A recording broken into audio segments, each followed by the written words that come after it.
Au Cameroun, le président Paul Biya a annoncé ce mardi 9 décembre 2014 lors du Conseil des ministres la mise en place d'un plan d'urgence pour accélérer la croissance du pays.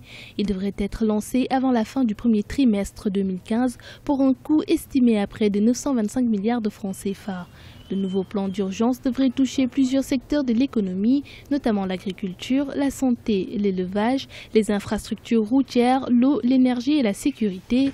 Il devrait ainsi changer considérablement le quotidien des Camerounais. D'abord, qu'est-ce qui justifie ce plan d'urgence? Le gouvernement est en marche, chaque département ministériel a sa feuille de route et des objectifs à atteindre. Mais le chef de l'État avait constaté que bien que nous connaissions une prévoyation que notre économie est en croissance, cette croissance-là n'est pas ressentie au niveau de nos populations sur l'ensemble du territoire national. C'est pour cette raison qu'il a donc voulu un plan d'urgence pour accroître, pour accélérer la croissance, mais pour faire en sorte que cette croissance profite à l'ensemble de la nation. Pour la réussite de ce projet, le chef de l'État a exigé une gestion rigoureuse des fonds mobilisés. Il est question de respecter les échéanciers, de maximiser les retombées positives et la rentabilité des projets.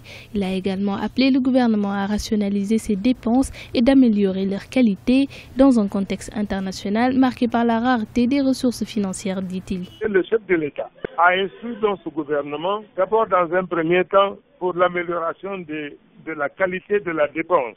Il faudrait absolument réduire le train de vie de l'État. Le chef de l'État ne veut plus l'acquisition anarchique des véhicules, l'utilisation abusive de l'essence, des missions, de la création des commissions.